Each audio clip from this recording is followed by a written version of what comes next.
नमस्कार, मैं हूं साक्षी ममगाई। उत्तराखंड की राजनीति में वॉकओवर की रीति इस ट्रेंड का एंड 2022 में भी नहीं होता दिख रहा। कहना पड़ रहा है क्योंकि कहां तो इकट्ठी होकर मुट्ठी बनना चाहिए था कांग्रेस की तमाम शक्तियों को, और कहां इन कद्दावरों को अपने प्रत्याशी के साथ खड़ा होना तक खल रहा है। नहीं, क्या चल रहा है? अपने ही प्रत्याशी के नामांकन के लिए प्रदेश कांग्रेस के दो सबसे बड़े नेता पूर्व मुख्यमंत्री हरीश रावत और प्रीतम सिंह नहीं पहुंचे।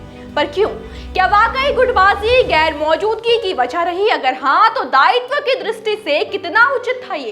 अगर नहीं, तो क्या मान लिया जाए कि कांग्रेस ने धामी के धाकड़ चुनावी हथकंडे देख दिए हैं, इसलिए घुटने टेक दिए हैं? चलिए प्रदेश की दिलचस्प सियासत पर प्रदेश के साथ डालते हैं नजर। कुछ दिनों पहले उपचुनाव के लिए जब मुख्यमंत्री पुष्कर सिंह धामी ने नामांकन करवाया था, तो भाजपा के तमाम फायर ब्रांड नेता चंपावत पहुंच गए थे।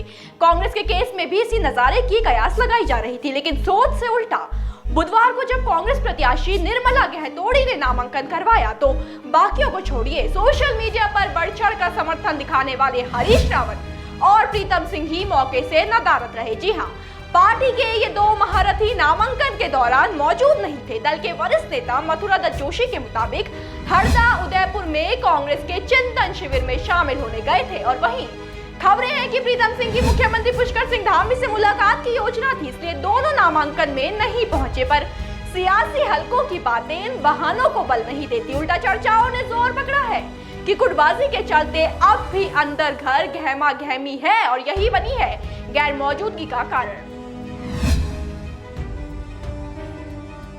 विधानसभा चुनावों के समय से ही प्रदेश कांग्रेस गुटबाजी के लिए घिरती रही है। कहा गया कि भाजपा पर जीत का रंग असल में धड़ों की जंग का नतीजा था। परिणाम खुले तो वार प्रत्यारोप शुरू हो गए, जिसकी गहनता और भी बढ़ गई जब पार्टी के 3 अहम पदों पर उन नामों की मोहर लग गई जिनके हक में गुटों के मुखिया नहीं थे।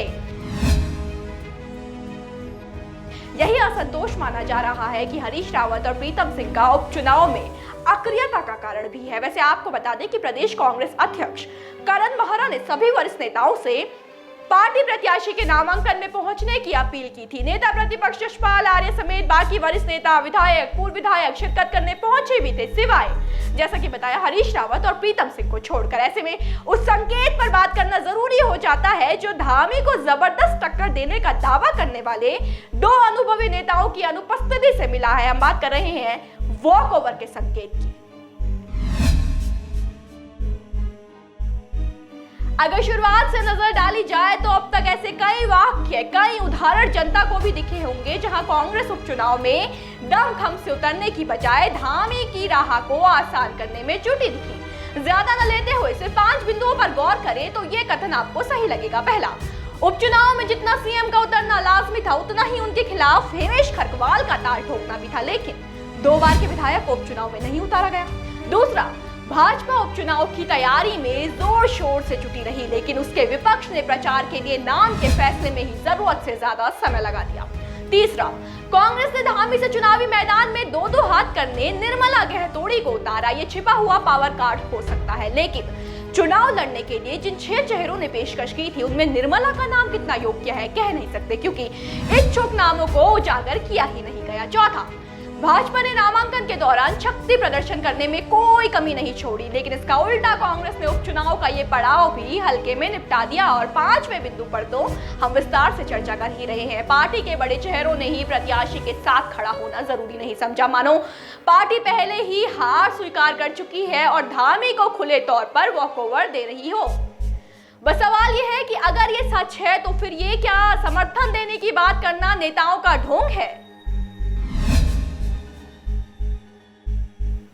सोशल मीडिया पर पार्टी प्रत्याशी निर्मला गहतोड़ी की जमकर तारीफ करने वाले हरीश रावत और कांग्रेस में अंतर्कलह को नकारते आए वाले प्रीतम सिंह दोनों प्रदेश के दल में वरिष्ठ हैं। एक हैं जो मुख्यमंत्री की कुर्सी संभाल चुके हैं, दूसरे हैं जो नेता प्रतिपक्ष का दायित्व निभा चुके हैं, लेकिन आपस में उलझे रहने वाले इन दोनों नेताओं की बयानबाजी जितनी अच्छी है उतनी इनकी लीडरशिप नहीं। अगर होती तो गायब नहीं होते दोनों नामांकन के दौरान अपने कार्यकर्ताओं के बीच से। ऊपर से हरदा जब सोशल मीडिया पर लंबे चौड़े पोस्ट कर कांग्रेस की शक्ति का बखान करते हैं तो दावे ढोंग लगना लाजमी है। लेकिन निर्मला गहतोड़ी के लिए हरीश रावत का मां पूर्णागिरी और गोलजो महाराज मौत से आशीर्वाद लेना तो ठीक है, लेकिन मेहनत के बिना मन्नत पूरी नहीं होती। ये कांग्रेस कब समझती है, ये देखने वाली बात होगी। आज के लिए इतना ही, फिर हाजिर होंगे, तब तक बने रहे देवभूमि इनसाइडर के साथ।